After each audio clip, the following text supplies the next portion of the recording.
आज आपण पौष्टिक, चविष्ट आणि खुसखुशीत असं थालीपीठ कसं बनवायचं.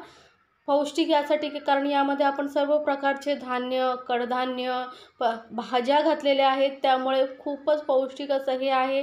पोटभरीचा नाश्ता आहे. इव्हनिंग संध्याकाळच्या टायमाला जर तुम्हाला भूक लागली तर पटकन तुम्ही हे थालीपीठ बनवून खाऊ शकता. एकदम खुसखुशीत बनलं आहे बघा आणि चवीला एकदम अप्रतिम लागतं. नुसतं असंचही खाल्लं तरी चालेल किंवा सॉसबरोबर, दह्याबरोबर, चहाबरोबरही एकदम अप्रतिम लागतं. तर प्रथम आपण याची भाजणी कशी करायची ते पाहायचं आहे. तर त्यासाठी बघा इथे मी तांदूळ घेतलेले आहेत. रेशनचे जाडसर तांदूळ घ्यायचे जुने आणि 300 ग्राम इथे तांदूळ घेतलेले आहेत. सोबतच त्याच्या अर्धा आपण बाजरी घेतलेली आहे. 150 ग्राम बाजरी घेतलेली आहे. 150 ग्राम इथे ज्वारी घेतलेली आहे आणि 150 ग्राम आपण इथे चण्याची डाळ घेतलेली आहे. तर 3 साहित्य आपण 150 ग्राम घेतलेले आहे. तांदळाचे अर्धा आणि सोबतच उडदाची डाळ 50 ग्रॅम, 50 ग्रॅम मुगाची डाळ घेतलेली आहे. काळे वाटाणे घेतलेले आहे तिथे 50 ग्रॅम. आता कडधान्य तुम्हाला जे आवडतं ते तुमच्या आवडीनुसार घेऊ शकता. मूग घेतलेले तिथे मी 50 ग्रॅम, सोबतच 50 ग्रॅम पोहे घेतलेले आहेत आणि 10 ग्रॅम इथे मी धणे घेतलेले आहे. धण्याची टेस्ट खूप छान येते. आता हे सर्व साहित्य आपल्याला एक एक करून भाजून घ्यायचं आहे. एकसाथ नाही भाजायचं, आपल्याला वेगवेगळं भाजायचे कारण प्रत्येक धान्याला भाजण्यासाठी वेळ लागतो आणि जाडसर अशी कढई वगैरे घ्यायची, त्यामुळे भाजायला सोपं पडतं. तर एकदम लो फ्लेमवरती आपण हे सर्व धान्य भाजून घ्यायचं आहे. तर तांदूळ मी प्रथम घेतलेले आहेत भाजायला. तर अगदी प्रमाण हे किती घेतलेलं आहे त्याचीही मी डिस्क्रिप्शन बॉक्समध्ये देते, तुम्ही तिथे जाऊनही पाहू शकता. आणि तांदूळ आपल्याला बघा मस्त असे सतत मिक्स करत थोडंसं वरती स्पॉट येईपर्यंत भाजून घ्यायचे आहेत, म्हणजे तांदूळ छान भाजले जातात. एकदम कुरकुरीत तांदूळ झाले पाहिजेत बघा. अजून तांदूळ व्यवस्थित भाजले नाही आहेत, तुटत नाही आहे पटकन, म्हणजे थोडा वेळ अजून आपल्याला भाजायला हवे. तांदूळ तोडून बघायचं म्हणजे तुम्हाला अंदाज येईल तांदूळ भाजला गेलेला आहे की नाही. एकदम कडक झाला पाहिजे. तर तांदूळ बघा आपला मस्त भाजला गेलेला आहे. तर तांदूळ काढून घेऊया एका परातीमध्ये. आपल्याला असं पसरट परातीमध्ये वगैरे धान्य काढून घ्यायचे कारण त्यामुळे काय होणार, लवकर थंड होईल आणि आपल्याला दळायला द्यायला सोपं पडेल. तर तांदूळ असे पसरवून ठेवायचे आणि त्यानंतर आपण यामध्ये घेणार आहोत ज्वारी. ज्वारी ही आपल्याला वरती थोडंसं स्पॉट येईपर्यंत प्रत्येक धान्य भाजायचं, एकदम मीडियम फ्लेमवरती भाजायचं आणि लक्षात ठेवा की सतत मिक्स करत राहायचं, नाहीतर व्यवस्थित भाजले जाणार नाही. एक दाणा भाजला जाईल, एक दाणा भाजणार नाही. त्यामुळे सतत आपल्याला मिक्स करत राहायचं आहे. आणि हे सर्व धान्य ओल्या कपड्याने पुसून घ्यायचं आहे, म्हणजे वरती पावडर वगैरे असेल ते निघून जाईल. तर मी सर्व धान्य ओल्या कपड्याने पुसून घेतलं होतं. ज्वारीही काढून घेतली. आता बाजरी भाजून घ्यायची आहे आणि हे ज्वारी बाजरी पौष्टिक असं मुलंही आवडीने खातात आणि चवीला एकदम अप्रतिम लागतं. तर एकदा नक्की बनवून बघा. तर ज्वारी ही बघा मस्त अशी आपली भाजली गेलेली आहे. वरती थोडेसे हलकेसे स्पॉट आलेले आहेत. तर ज्वारी ही काढून घेऊया आणि लगेचच आपण यामध्ये घालणार आहोत चण्याची डाळ. चण्याची डाळ भाजायला थोडासा टाईम लागतो, थोडा वरती हलके स्पॉट येईपर्यंत भाजून घेऊया. वेगवेगळं भाजल्यामुळे काय होतं, सर्व धान्य व्यवस्थित भाजलं जातं. आणि नाहीतर एकत्र करून जर तुम्ही भाजलात ना तर एक धान्य भाजलं जाईल, एक भाजणार नाही आणि मग भाजणीचं जे आहे थालीपीठ आपण जास्त काळ टिकवून ठेवू शकत नाही. त्यामुळे जर व्यवस्थित टिकवायचं असेल तर धान्य व्यवस्थित भाजून घ्यायचं. आता डाळीवरती स्पॉट आल्यानंतर काढून घेतलेले आहेत. आता इथे मी काळे वाटाणे घेतले. तुम्ही चवळी, मटकी, वाल जे तुमच्याकडे कडधान्य असेल ते घेऊ शकता. एवढंच आहे की सर्व पौष्टिक धान्य आहे, त्यामुळे तुम्ही कुठलंही धान्य जे तुम्हाला आवडतं ते घेऊ शकता. प्रमाणही तुम्ही कमी जास्त करू शकता. इथे मी तुम्हाला 1 किलो भाजणीचं प्रमाण सांगितलेलं आहे, तर तुम्ही कुठलं आवडतं ते धान्य घेऊ शकता. तर माझ्याकडे मूग होते, काळे वाटाणे होते, ते मी घेतलेले आहेत. मूग ही बघा थोडेसे हलकेसे भाजले गेले आहेत. वरती बघा थोडासा कलर आला आहे पिवळसर काय काय धान्यांना. तर हेही आपण काढून घेऊया. हलक्या हात भाजत राहायचं आहे. तर मूग ही मस्त कलर आलेला आहे, तर मी मूग काढून घेते. आणि आता यानंतर आपण भाजणार आहोत डाळी. तर इथे मी मुगाची डाळ घेतलेली आहे. तुम्ही तोरीची डाळ आवडत असेल तुरीची डाळ तीही घेऊ शकता. डाळी तुम्हाला जे आवडतात ते घेऊ शकता. उडदाची डाळ यासाठी घेतलेली आहे की उडदाच्या डाळीमुळे थालीपीठाला असं छान असा चिकटपणा येतो. त्याला आपण जेव्हा थापतो त्याला क्रॅक वगैरे जात नाही. तर मुगाची डाळ ही भाजलेली आहे, काढून घेऊया. आणि आता आपण उडदाची डाळ घालायची आहे. उडदाची डाळ नक्की घाला, त्यामुळे थालीपीठ व्यवस्थित थापलं जातं. आणि उडदाच्या डाळीला चिकटपणा असतो, त्यामुळे आपलं थालीपीठ व्यवस्थित थापलं जातं. तर ही उडदाची डाळ आपण आता काढून घेऊया. सोबतच आता पोहेही लगेच भाजले जातात, कारण कढई खूप गरम आहे, त्यामुळे पोहे सतत मिक्स करत राहायचे. फक्त हलकासा कुरकुरीतपणा येईपर्यंत आपल्याला याला भाजून घ्यायचं आहे. यावरती डाग वगैरे येईपर्यंत आपल्याला भाजायचं नाही आहे. पोहे लगेचच कुरकुरीत होतात, कारण कढई गरम आहे आणि पोहेही पातळ आहेत, त्यामुळे पटकन भाजले जातात. तर पोहेही आपले मस्त असे बघा भाजले गेलेले आहेत. तर पोहेही मी काढून घेते. आणि आता राहिले धणे पटकन भाजून घेऊया. आता धणे तुम्हाला जर जिरं आवडत असेल तर जिरंही यामध्ये 10 ग्रॅम घालू शकता, किंवा मग थालीपीठ जेव्हा आपण बनवतो, थापतो, ते पीठ मळतो त्यावेळेसही तुम्ही मग जिऱ्याची पावडर असेल तर घालू शकता.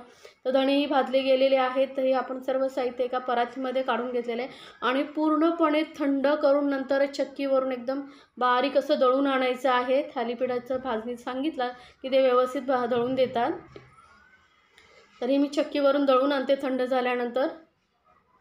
तर बघा पीठ मी चक्कीवरून दळून आणलेलं, एकदम बारीकसर असं दळून आणलेलं आहे.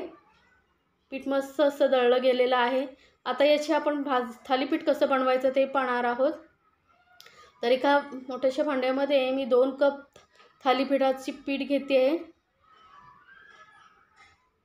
यामध्ये ना तुम्ही तुमच्या आवडीनुसार भाज्याही घालू शकता, हे ऑप्शनल, तुम्हाला जे आवडतात ते घालू शकता. आता यामध्ये मी घालते कांदा, बारीक चिरून घेतलेला कांदा आहे. सोबतच अर्धा कप मी इथे बारीक एकदम चिरलेला कोबी घालते.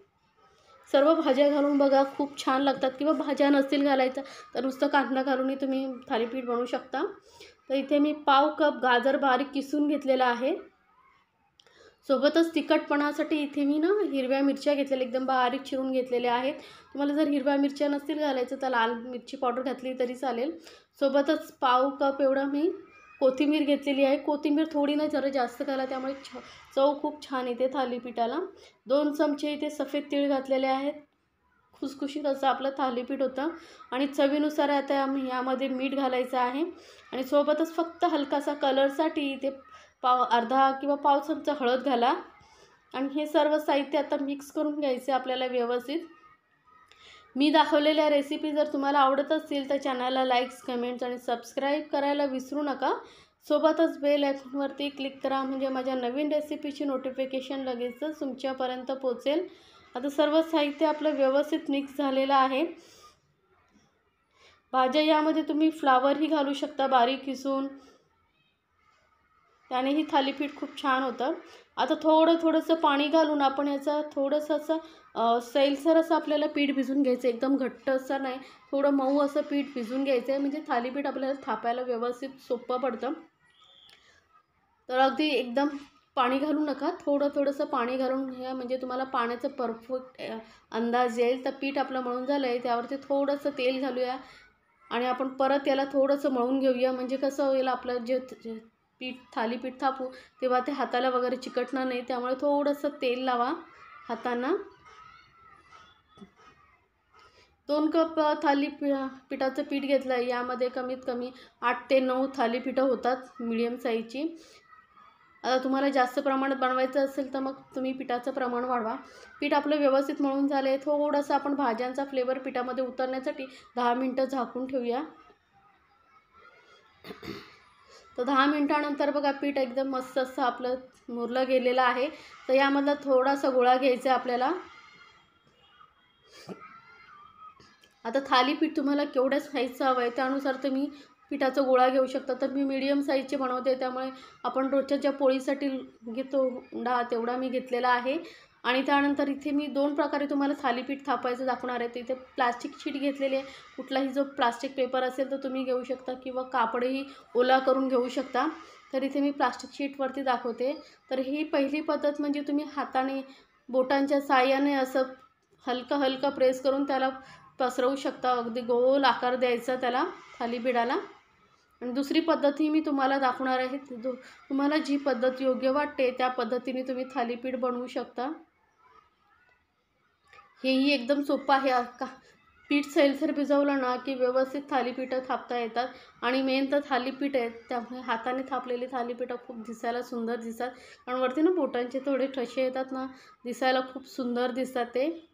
आणि याला मध्यभागी असे ना होल पाडून घ्यायचे. यामुळे काय होतं, आपण जेव्हा थालीपीठ भाजू तेव्हा ते व्यवस्थित पूर्णपणे भाजलं जातं. कारण मध्ये थोडंसं तेल सोडायचं असतं, त्यामुळे थालीपीठ जे आहे मस्त खुसखुशीत असं भाजलं जातं. आता बघा पेपरवरून हे एकदम इझिली निघून येतं. आणि थोडंसं तेल लावलं होतं खाली, पटकन निघून येतं. आता हे लगेच आपण तव्यावरती ठेवूया भाजायला.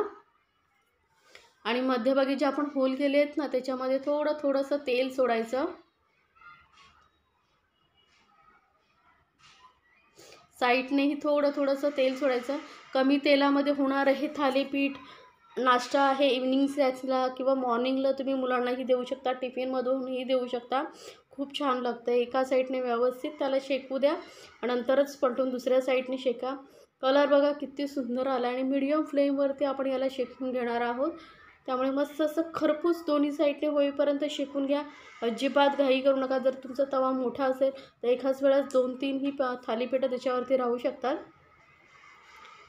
तर दोन्ही साईडने आलटून पलटून आपण याला मस्त असं भाजून घेतलेलं आहे. बघा कलर किती छान आलेला आहे, दिसायला किती सुंदर दिसते. असंच आपण हे थालीपीठ गरमागरम खाऊ शकतो.